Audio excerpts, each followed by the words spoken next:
Everyone, I'm Jack. Welcome to the official IslesDen YouTube channel. We're going to be doing a lot more Islanders post-game show and podcasting content for this upcoming season. So if you haven't already, please like and subscribe. You can also find my weekly podcast on Twitter at Isles House, co-hosted by myself at IslesDen, Ethan at EthanGSN, and Rocco at Pizza Sports Guy, all on Twitter. Thank you for joining me. Isles fans, how are we doing following a 3-1 win over the Devils? I'm joined by Philz Factz. Phil, welcome to the show. How are we doing, my friend? Thank you for welcoming me on here. It's been, what is this, game 58, 59, whatever it is. It's taken this long for you to have me? I've been slacking. But it'll be nice to have someone else tonight. Lots of rambling solo recently, so this will be enjoyable. But probably more that game with a lot to discuss, right? Yeah, probably maybe as enjoyable as the actual hockey game, in which, my recap for this game is the fourth line, which is the most consistent Islanders line this season. They played the most minutes together. They step in with a huge goal, and the Islanders really, they did not have their legs. This is their 7th game in 10 nights. At first, I complained about it, and then I looked at the schedule and was like, wait, how long have they been? They just have not gotten a break at all. And the Devils tied it. Sorokin was pretty good. Adam Pelech was pretty good. That shot block was insane. Yeah, great goal. And then pretty much the same story all season. They need a late goal. Bo Horvat in the lineup, steals the puck, backhands it in. Barzal ices it. And the Devils just looked so dejected. But on a night where every team around them in the standings got a win, it was important to come away with 2. Absolutely. Yeah, imagine where they would be right now if Horvat didn't miss any games. Yeah. How clutch has he been this season? And think about it, he's got 40 points in 44 games, 24 goals, 16 assists. Imagine what that stat line would be right now. I didn't realize that he has 40 points in 44 games. Yeah. I didn't even realize he was pacing at a point per game. It really sucks he got hurt because he's got to be – is he still in the top 10 in goals? No, I doubt it. Yeah. He was up there up until that injury, and even over the last week, he hasn't looked great at times. The other night he got going, and it's just there's no coincidence. When he scores, they win. When he doesn't score, they're just they're screwed. Yeah, I would say most of their players didn't look great tonight. I thought that line in particular was pretty rough. Yeah. They got hemmed in a lot of turnovers. Looked like the puck was bouncing a lot. Even the goal that Horvat scored, I don't know that it was necessarily a bad turnover by the Devils, but more that puck was just kind of skipping around, and then Horvat was able to settle it and put it right through his legs. But yeah, he didn't look particularly good. He just took advantage of the opportunity that he got and put it home. Yeah, it was an important one. The other lines tonight, it was Drouin, Ritchie, and Heineman. Yeah, they were okay. The most memorable. Got a Drouin special at the end of the first period. Thank you to the crossbar for keeping that one out. Yeah, we'll get to more Drouin later, but over the first, in this drought where it has now been, 89 days without a goal. 89 days since he scored with his hockey stick, 83 days since he scored a goal with his skate. Over the first part of that stretch, he might have chipped in a point or two. He might have been decent defensively, but my goodness, the last few games have kind of been atrocious. And when you look at the way Wah decides to hold some guys accountable, it's really questionable to see Duclair make one mistake. And he just gets punished for it every time. And you have to. I know you tweeted about this earlier today that you've got no sources on it. It's just kind of like a hunch, just based on the way Wah was speaking about Siplikov at the end, where it's oh yeah, he needs to be better. He'll be better. He's fine. He's kind of saying those same things throughout Duclair right now. Do you really think they're going to move him, or that they're going to even have the opportunity to move him before the trade deadline? For me, when he went to Duclair's house in August to kind of make things right after that press conference last year, I figured all right, this is a last chance kind of thing. Let's see if we could get through this together. And he got scratched a few times when there were a ton of forwards going. There were too many forwards in this lineup. And now, I mean, there's not too many forwards in this lineup anymore. It's just nobody's scoring. He leads the team in goals since January, since the new year started. He might not anymore. I don't know if Barzal. I mean, he had 8 in like a 10-game stretch, so I would assume that that's correct. Yeah, and the power play was clicking best with him and Richie. So he's doing all that, and he's still in the press box. I think that with his. By the way, I just need to read this because Staple had the tweet of the night, which was, Duclair going to get scratched for a month if Druin keeps playing like this. It's just, wait, Duclair's going to get scratched for a month. Duclair's going to get scratched for a month if Druin keeps playing like this. Just the singular accountability. At every moment, Patrick has to have a guy, right? It was Engvall. It was Duclair at the end of last year. But only because Engvall was playing really well. So it was just undeniable that, all right, now I got to shift focus to someone else. Right. And then this year it started off with Siplikov. Now it's back to Duclair. If Engvall managed to miraculously get help, I don't even know if he's alive, but if he managed to come back, I'm sure it would be back to him once they traded Duclair. Here's my question. Do you think that if there was a game tomorrow and he decided to take someone out, do you think Duclair is coming in before Shabanov? I question that. Yeah, I think so. I think that turnover in the third period late in the Nashville game might have been the last we've seen of Shabanov. Yeah, that wasn't even – they didn't even score on that play, They didn't score on that, but that was I remember that. It was so he had bad. time, he had space, and he just gave the puck away in his own end. It was like, what? Yeah. And then that was the last you saw of that guy for the rest of the game. Well, not the rest of the game. He hasn't played since then. Yeah, it's one of those things where these guys, like when they know they're a mistake away from going on the bench, I don't care what job you have, it just feels like these guys start pressing their sticks a little bit. We saw it with Siplikov. I mean, I don't know if Shabanov's pressing his stick or the player just has no idea what he's doing. It's hard because he got off to a good start too. In October to November was actually good. And then we got to like December where all of his production was coming on the power play. And then now it's just been kind of nothing for a long time. So him being scratched is one thing. I always say about like October numbers, it's kind of like fool's gold, right? Teams don't really have systems down. They're still in summer mode. It's kind of loosey-goosey. You get, funny scores and funny stat lines early on, right? You had earlier in the season, like 10 games in, like, oh, Frank Nazar's got like 12 points in 10 games. He might make Milan, and he has like 1 goal in his last 30 games. Yeah, I was going to say, I haven't heard his name. Works. Yeah, so like for us, it was Emil Heineman scoring goals with his eyes closed. It was Drouin making a ton of plays. He had 14 points in his first 17 games, which means he's played, 52 games or something like that? So that means in his last 35, he has six assists. That's pretty terrible, right? And Shabanov kind of shot out of a cannon, got injured against San Jose. Well, it was a maintenance day. It was a 1-month maintenance day, of course. And then he comes back and he had that really good game against Detroit, but since then he really hasn't done anything. Yeah, and that game against Detroit, they put up like 7 goals. Like everyone was just going through the motions by the end of that. But one thing, one little segment Phil and I are going to do tonight, and it's because the game was like such a wash. Like it's teams playing their 10th game in 10 nights pretty much. Like there's just not much to really recap. So instead of that, we're going to really go over the first half of the season in a fun way. We're going to do some superlatives. We're going to give our team MVP, most surprising, most disappointing, overrated, underrated, player you hate to see when they're on the ice, and a player that we both need to apologize to. I'll defer to you, Phil. Who is your team MVP for the first half? It's going to surprise everyone, but it's Sorokin. It's very clearly Sorokin. Yeah, I mean, look, defensively, they've been largely shambolic. Offensively, especially in the games without Horvat, they've largely been inept. And the one constant since, I would say, early November is Sorokin, with maybe 1 or 2 exceptions along the way, has pretty much always been there, including tonight. I thought he was great tonight. Like the only not great Sorokin game that comes to mind is really the game against Pittsburgh the other night. But other than that, he's been pretty flawless.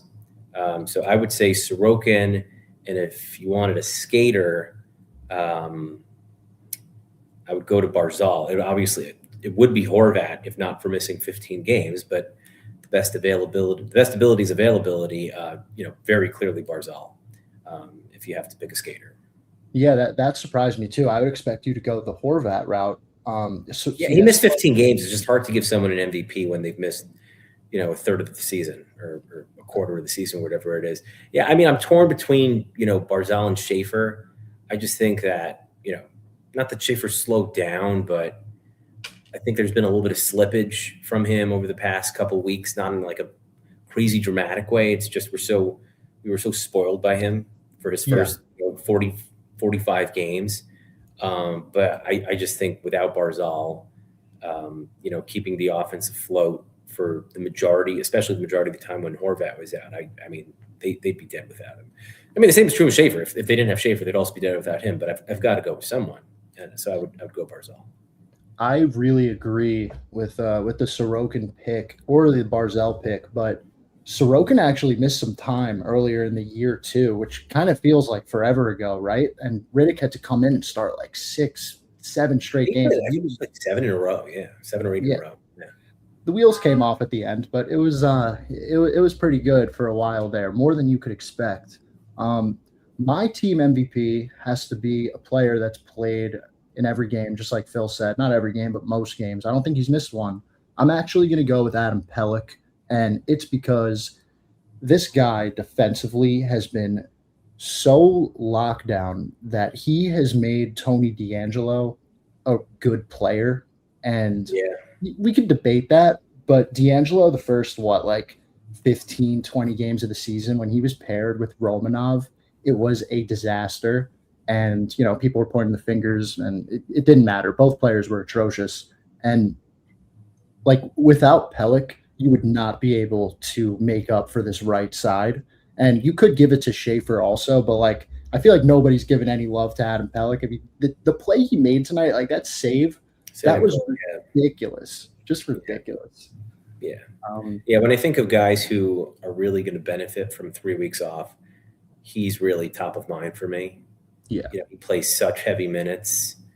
Right? I know the whole idea of bringing in Carson Soucy was that he was going to kind of take the load off, but if you look at the time of night, that really hasn't been the case. I think he got 12 and a half versus the Penguins. I think they gave Soucy 14 minutes tonight. He's not really playing a heck of a lot more than the AHL guys they had. It's been a lot of heavy lifting from Pelech, Pulock, Schaefer, even Mayfield more at times. Tony, I mean, sometimes Tony plays 25 minutes. It's nuts. It's insane. No, it's insane. And I think to add on to that point, I think Patrick Waugh is extremely lucky that this Olympic break is happening because he's thrown Barzal out there for a career high in minutes too. And I remember at the end of last season, actually the Rangers, their bottom six was really bad last year. And they just had Panarin and all of these guys play a ridiculous amount of minutes all season. By the end, when they were pushing for a playoff spot, they were just all dead. So getting this rest for the players that he's been playing a ridiculous amount of ice time for could possibly save him from a collapse at the end of the year. So I agree with that. And who is your most surprising player this year? One that's just you didn't expect to be this productive or look this good. So most surprising in a good way. Most surprising player in a productive way. Okay, it's not necessarily productive. I would just say it's been very surprising to me how effective Casey Cizikas has been, both at 5-on-5 and on the penalty kill. I thought last year he was completely fried. I think the analytics would probably back that up. This year, I think he's looked good. I think he's, gained a step from last season. He's putting up more points than he was last year. He has Gacom and McLean looking like a serviceable fourth line over the last 6 to 8 weeks. I posted a graphic, I think it was a week ago, where of all lines that the Islanders have had together for 150 plus minutes, they are really tilting the ice. They're not going to produce a ton. They're not the most skilled trio out there, but they've been giving them some good lunch pail minutes. They've been, they haven't been losing their minutes, which is key and important. And he's been pretty good on the penalty kill, at least by the eye test. So I would say Casey Cizikas.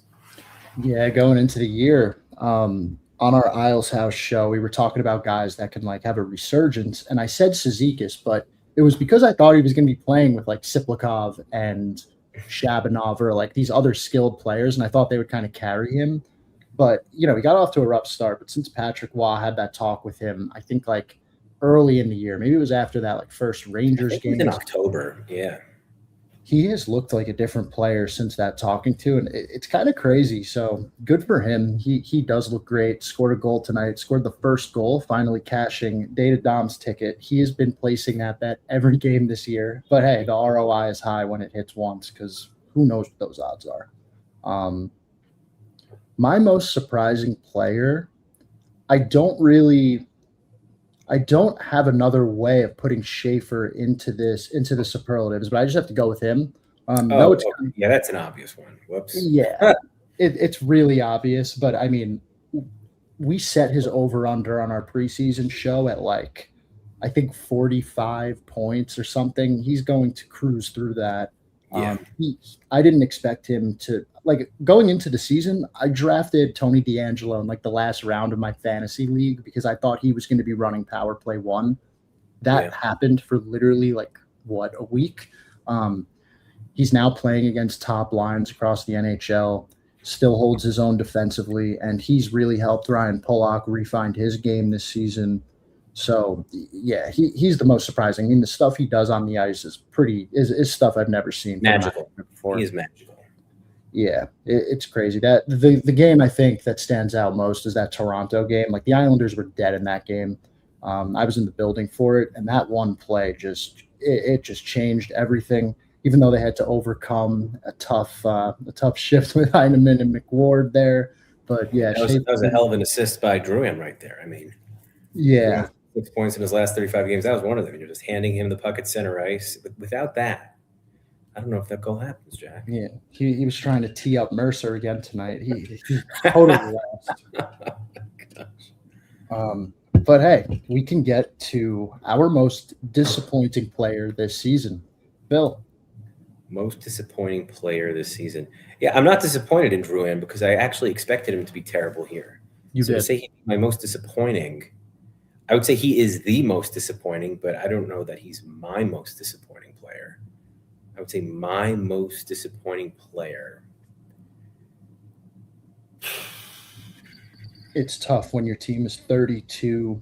Yeah, I mean, look, I in my preseason predictions, I said that Shabanov would be half a point of game player. You know what? You could also add execs to this, like a coach, manager. No, I'll go with Shabanov. I thought he'd be a lot better than he is. I thought he'd be a mainstay. I thought he had enough skill to really play at this level. I thought his skating would be better. So I'll go with him. It would be Romanov, but Romanov really hasn't played enough for me to put him into any kind of bucket. Not yet. To put him in any kind of bucket. But I would say probably, for me personally, Shabanov, just because I was higher on him than I was some of these other guys. Yeah, I'm going to have to go with the fellow Russian that is no longer on the team. I made a bet before this season that Siplikov would have more. Absolutely, you did. That he would have more points than Simon Holmstrom. And we have a minimum of games played on that bet, but I don't even care about the games played. I'm honoring the bet because the bet was so bad. I do think he struggled with deployment, and I think his confidence is shot. I still think it is. He is a shell of what he was last year. So I don't know. Players from Russia, I guess, are harder to predict. You really never know, but it just really blows my mind how many teams were in the sweepstakes for both Siplikov and Shabanov, and like they're not missing out too much. I remember how angry more with Shabanov Flyers fans were that they didn't. Yeah, they were furious because all the reporting was, he's friends with Michkov, he's going to come, and he's here. Yeah. And then in the 11th hour, we got him, and everyone was excited. I mean, you're always cautiously optimistic about it, but we had, Siplikov had like 31 points at 5-on-5 last year, right? There was reason to be optimistic about this guy. Just hasn't been able to make it work, at least not yet. Yeah, it's a tough one. So after this, we got who's the most overrated player this season? Most overrated player on the Islanders this season. Yeah, like who's someone the fans are like, oh, I love this guy. He's been so good for us. But you're sitting there like, I don't know, Jim. Like this is this is easy. Emil Heineman. I just think he is incredibly one-dimensional. He can't do anything with the puck. Somehow he's played I think it was 460 minutes with Bo Horvat. He only has 2 primary assists on the season. It's crazy. He's terrible defensively. The only Devil goal tonight, it only happens because Heineman has the puck, turns it over at our blue line, puck stays in there, leads to a grade A opportunity. Pulock takes the puck off the goal line.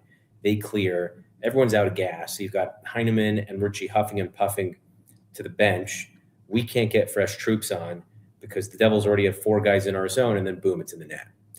So I think he is grossly overrated by the fan base. I know that some of it is trying to troll the Montreal fans.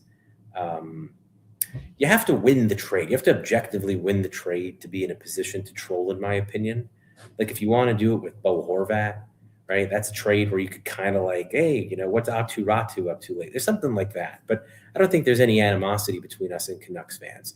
Or if you want to do something about John Tavares and his playoff success. But I just think the trolling on the Habs fans is a bit much when it's not clear that we're going to even come close to winning this trade. Yeah, it's I'd have to agree with you there. The first 3-4 games of the season, Heineman hadn't scored yet, and they were 0-3. And I was saying, I think I tweeted it out listen, this Heineman thing, I don't know why he's on the first line.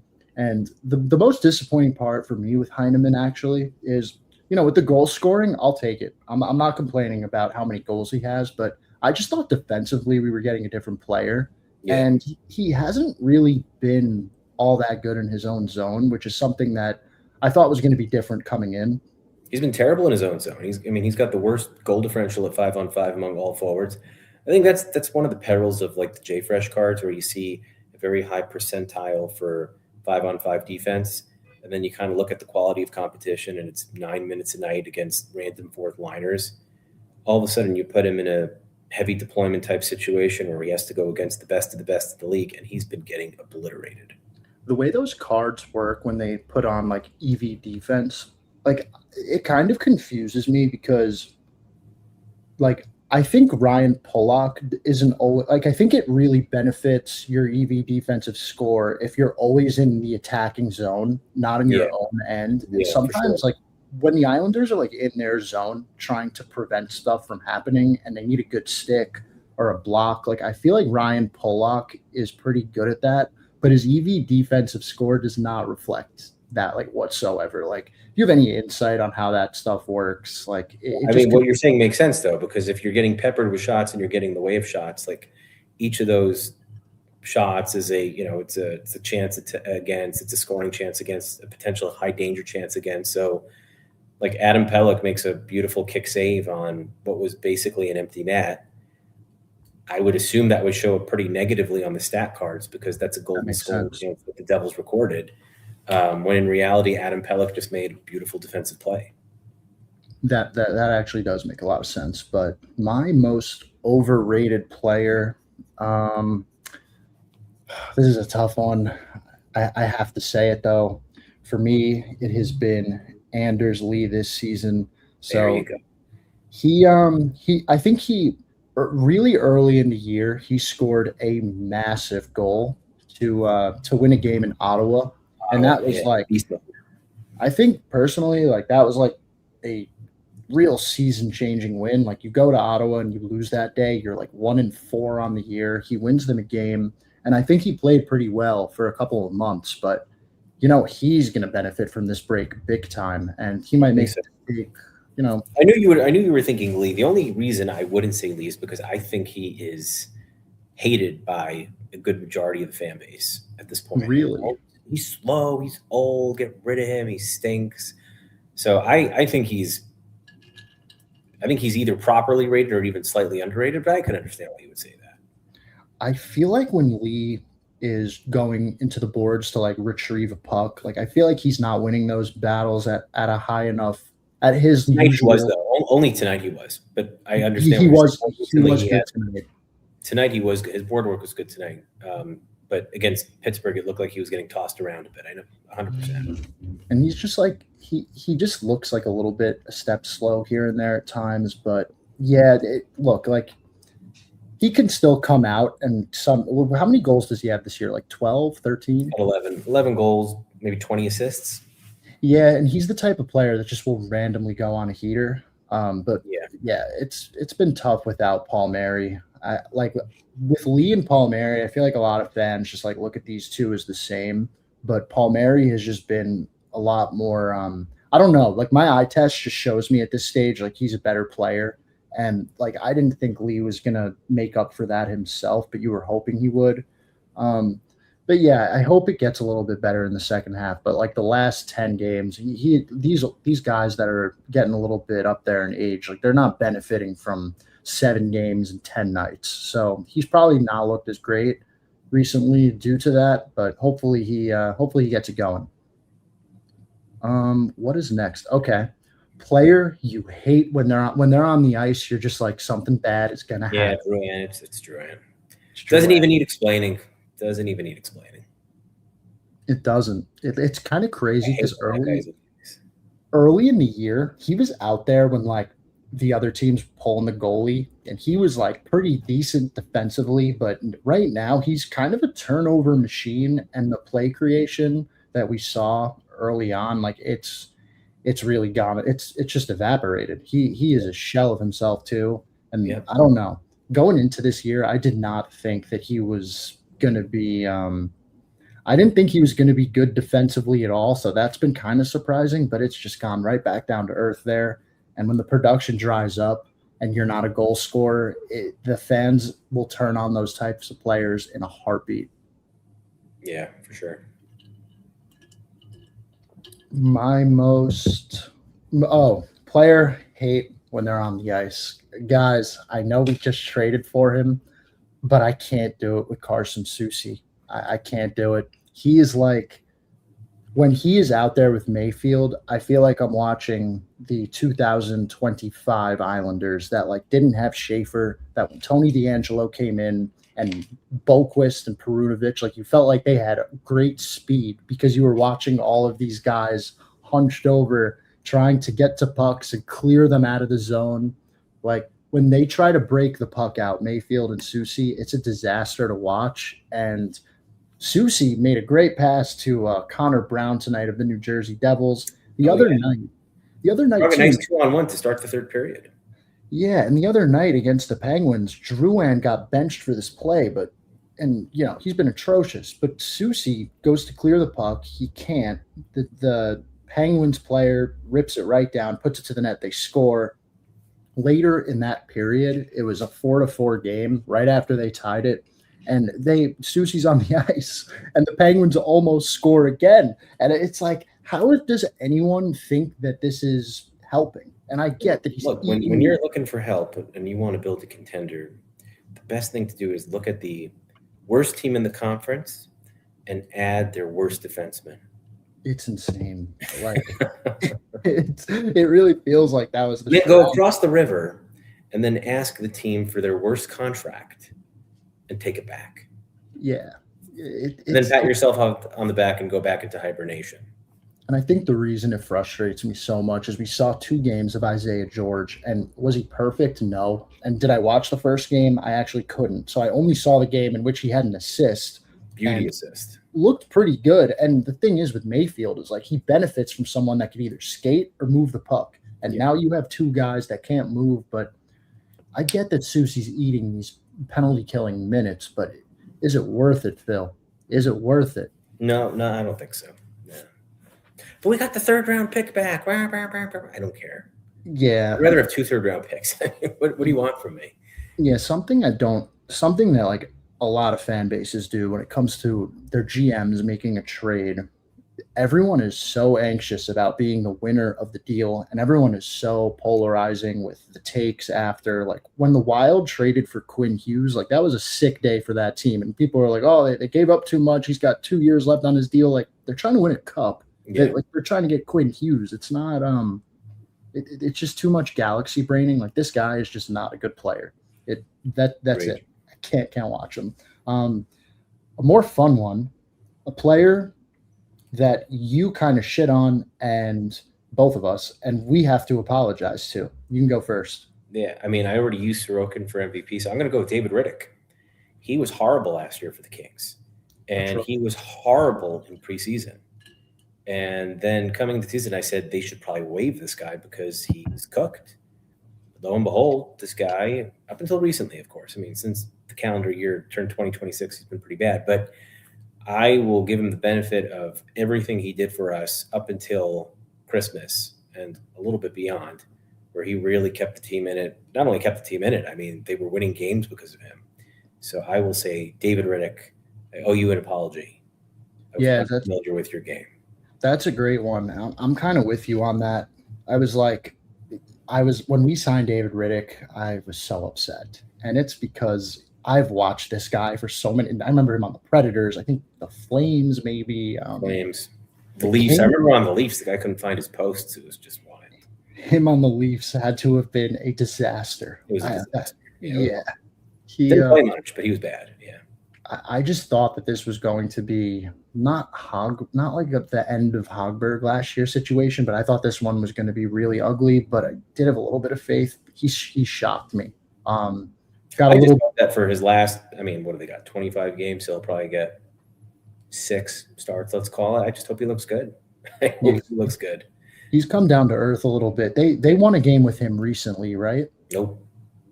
Didn't he? He didn't play one of those Rangers games. Oh yeah, he did. You're right. He won. Yeah, just hard to count those. But he looked pretty bad in that game, to be honest. That was the game they won 5-2, and he gave up a terrible goal to make it 3-2 or 4. I can't even remember. But yes, he did win that game. My player to apologize to. This one's pretty easy for me. I know who it is. It is Simon Holmstrom, the Swede. There you go. What I'm really impressed by with him is, he had this stretch in November where this guy, he couldn't buy a point, and I didn't think he was playing particularly well. And early in the year, he scored some goals. Last year, he scored some goals. He had some points. I took it with a grain of salt. They would come in bunches. What I'm really impressed by is he's become a player that when he is on a line with 2 guys who you might not trust at the time, like he's able to carry a little bit of a load now. Like, he's become so much more creative, finding lanes and passing, and he's holding on to the puck, entering the zone. Those are things I look for when, he's on the rise right now. He's 24? I was thinking that, like, this guy had a 20-goal season. It was a little bit lucky, and he's really an enigma type of player too, because he doesn't take many shots, but when he does, they have a way of finding the back of the net. So he's got a good shot. He's been really impressive. I think this has been the best he's looked in his career. And at times the production isn't there, but he's still setting things up. There was a point where Drouin got put on his line and they were playing pretty well, but Drouin couldn't score. So he went pointless for like 4 games. The famous Drouin shooting the puck 15 feet wide of the net in Seattle. Oh, man. That one was so bad, but like there was some more. And there was like 1 2-on-1. I want to say it was the Calgary game where Pajot and Holmstrom just make like a great play and they pass it over to Drouin. It's a wide open net, dude. Back post, right? Yeah, he misses it. Nothing doing. They could Well, it's not as bad as the one the other night against the Penguins. The puck just pops to him in alone. Yep. All the time in the world. I don't even think Skinner got a stick on it. He just lost the puck. I thought that was it. I thought so too. I'm watching. I'm like, here it is. The icebreaker. The place is going to go nuts. It's at home. Yeah. He's got the monkey. Oh, no. No, he doesn't. Doesn't have the monkey off his back. It's crazy. Monkey is still firmly rooted on his back. It's crazy how he scored the first goal of the season and that he's never scored at UBS Arena. That's nuts to me. Unbelievable. Yeah. I guess that really does it for the superlatives. Another guy that I just wanted to point out, I've been impressed with Cal Ritchie. I didn't think he'd be really as ready to play at this level in certain situations. Like, I feel like he's pretty good defensively, and I think he's really good on the power play. Like, Do you think he should be like a staple on the first unit? And I like him on the first unit. overall? But I also want Duclair in the first unit, to be honest. Yeah, I like Duclair. him. But I mean, I don't know if we'll ever see Duclair again. But no, with Richie, I think miraculous recovery. All it took for him to recover was one bad shift by Anthony Duclair, and all of a sudden, a guy who's not supposed to be back till after the Olympics heals up nice and quick. Strange how that works.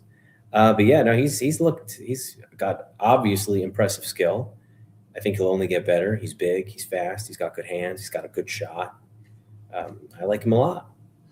Yeah, I hope he becomes at least close to what Brock Nelson was for us.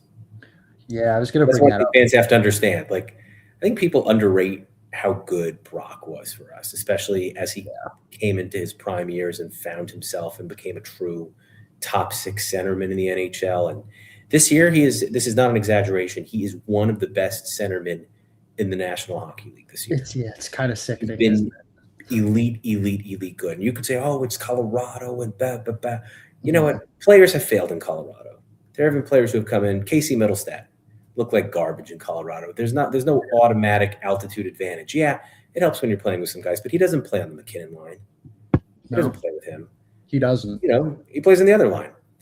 Yeah, And he has been just an absolute stud. So if Richie even comes close to that, then this trade is a big win. It's interesting because before the season, I was thinking, all right, who are we going to miss more, Dobson or Nelson? And it's actually by a landslide been Brock Nelson, because say what you want about the Islanders team defense, they found a way to be like in the top 5 of goals surrendered at 5-on-5. Right. We have goaltending this year that's covering it up. But yeah, the goal scoring, if we had another 35 goal bat in our lineup right now. Oh my! Take away Drouin, put in Nelson. It's just a different ball game this year. You can make a case that they'd be 6 points clear of the Penguins right now, maybe even more. Yeah, Brock has definitely missed. It's nice to see him playing well, going to the Olympics, and something too. With all these superlatives, I was just thinking last year, I thought Duclair was atrocious. I didn't even want to hear it with the groin. I understand. I will never understand what it's like to play like that, but I was just like, all right, I've had enough of this guy. The way he's played this year has not bothered me at all. And I'm just shocked we're sitting here and he's scratched. Like I don't know. I just thought he's been good. And I would have liked to have seen him on that top line instead of Palat, but here we are. I think Palat's been fine. Like, I have no problem with that trade. The Soucy one is the one that bothers me there. Yeah, I mean, my only problem with the Palat trade is if you weren't going to get any retention, you should have gotten more in return. Right, that's number one. Also, it's just the lineup spot that he occupies, right? If you would have told me, like, all right, we're going to trade,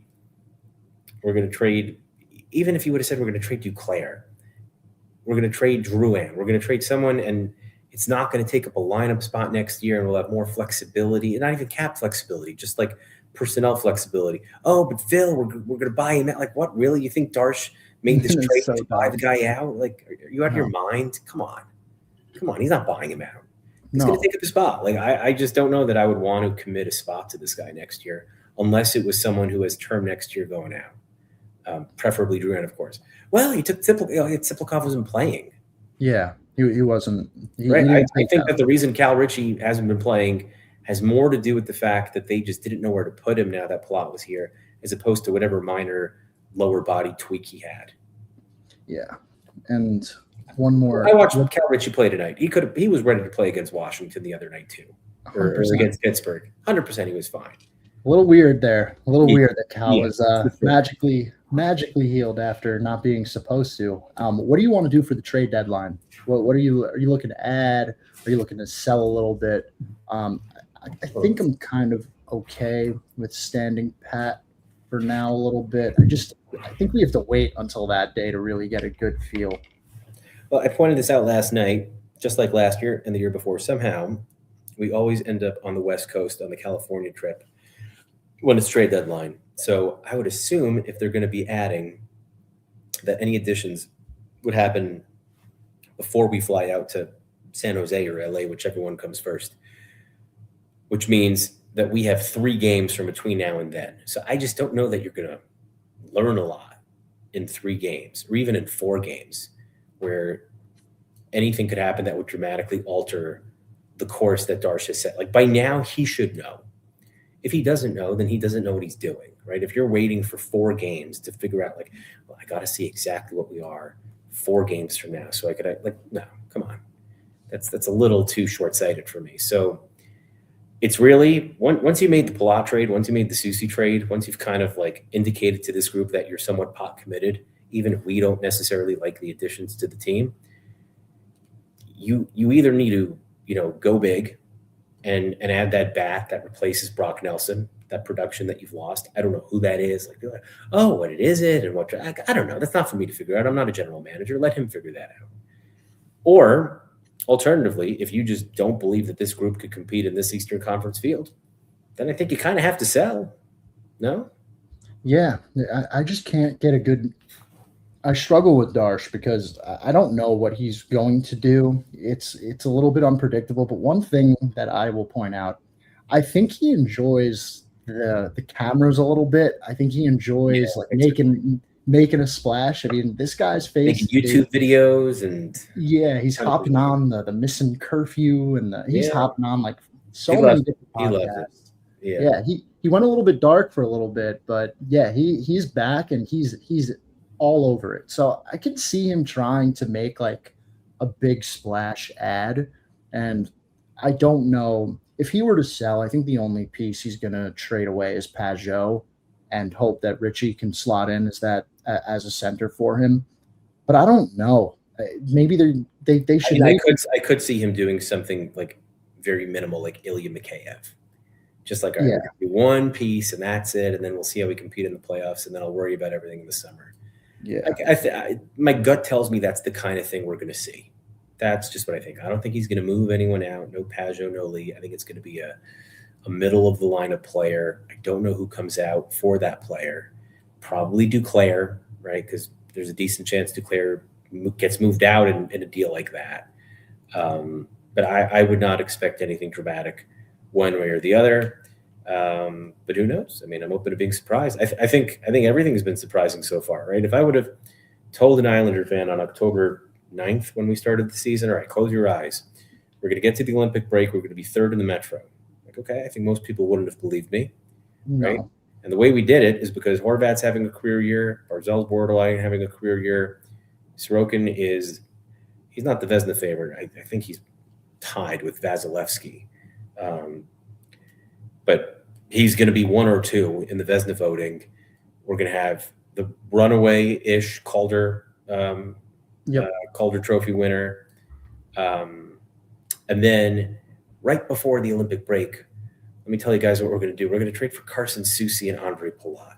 I don't think any fan would have believed any of this. No. So trying to predict what's going to happen in 3 or 4 weeks from now is a bit of a fool's errand at this point, because there have been so many curveballs that have come out of nowhere this year. So I'm just gonna sit tight, enjoy not having to watch the Islanders for the next 3 weeks because they are hella stressful. They are Olympic hockey.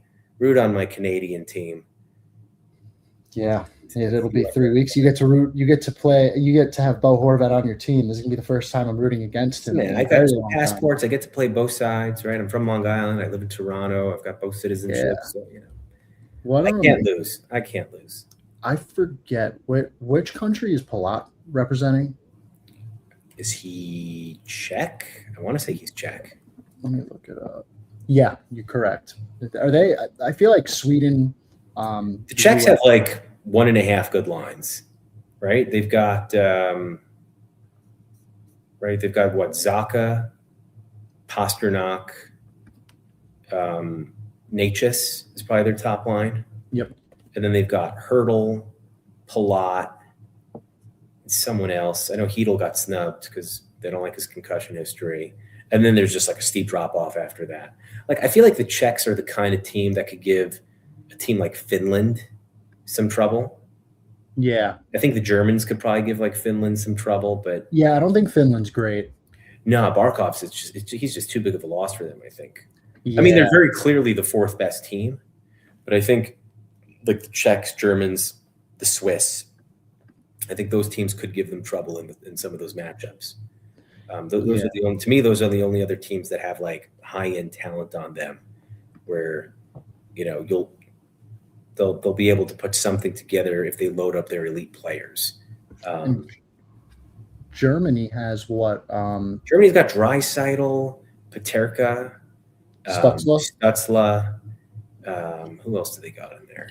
There's one or two more. Cedar, maybe one or two more other, decent NHL players. A couple of AHL guys, and then the rest are from the European leagues. Yeah, they're very, very top heavy. Major snub for Tom Kuhnhackl by Team Germany. Not happy. Is he still playing? I think he is still playing. Wow. I did not even know. Huge snub of Tom Kuhnhackl. I did not even know if he was still playing. I'm going to look over a couple comments before we get out of here. Sure. I have no clue how we're one away from sweeping Tampa. I don't think we play Tampa again. I actually think that's history. No, yeah, we only play 3. So, yes, we have swept Tampa this year. James can bitch about this team, but played a lot of games in a short period. I think we agree. It was just find a way to win kind of night. Yep. If you were the GM, what moves would you make? We covered that already. Yeah. Yep, covered. Is Darsh done for the day? I only see Duclair. I expect Duclair to get moved just because of all of the. It's just gotten weird with him. I just expect that to be done. Dom knows puck. Heineman does all the stuff the casuals like. He skates fast. He hits. He shoots. Unfortunately, he's a fourth liner. Truth. That's awesome. Dan, Phil's Fiction. When are you going to replace TJ on the Islanders Rollover and Die podcast with the grumpy old man? Any day now. Yeah, Grumpy was furious with those Matthew Darsh trades. I had to give it a watch. Anders' wheels are actually fine. He's still winning battles and not getting scored on. He just has no hands right now. Yeah, goal scoring's dried up. He's kind of like in that. He's kind of like in that end of career Parisi bucket. Yeah, you've got the IQ, you've got the good habits, you know where to be on the ice, but the body just stops cooperating with what the brain wants it to do. Yeah, no, I agree with that. I'm playing Gacom after we trade Pajot, Philz, Eaker at 3C, so Rich can play top 6. He hates Pajot so much. I love it. Yeah, he's done with him, and he's definitely someone that would defend him in the past, I feel like. But he's kind of he's fallen off a cliff a little bit. The shot attempts were 17-2, I think, with Pajot on the ice the other night. Not pretty. Oh no, no, he's been great since. 100%. Yep. The enlightened one, Phil. Chris is fired up at your arrival. Not bad. The fans do want the Duke back. That is true. Do you like having Barzal next to Horvat, or prefer they go back to Matusi? Yeah. What do you think there? Yeah, I think in the current configuration, I do like it with Richie back. With Richie back, that is, which he is back. But I prefer either Holmstrom or Duclair with them as opposed to Palat. Yeah, I mean, look, they saved the game in Pittsburgh by flipping Palat with Holmstrom in the third period, and that line got both the goals, right? Now, the Barzal one was kind of like, you could call it, I guess, an individual effort and 4 Penguins screening the goalie, which is kind of funny, right? You have no Islanders in the middle of the ice. It's all Penguins, and Stuart Skinner's like, where's this puck coming from? He was so bad in the game. But that Pulock goal, I mean, that was a lot of good board work by first Horvat, then Holmstrom, then Barzal got a touch, then Pulock. So everyone contributed on that one. I feel like that was like a defining game for Holmstrom because he's been put up there at times with those two and not looked like he belongs. He belonged, and that's a massive corner. He is very clearly their third best forward right now. Yeah, it's really fun watching him play this well. I'm glad I had to apologize to him, but that I believe that is our last comment. Yes, it is. So Phil, thanks for having joining me, Jack. This was great. Yes, sir. Guys, thanks for listening, and have a great 3 weeks. We will be back at the end of February.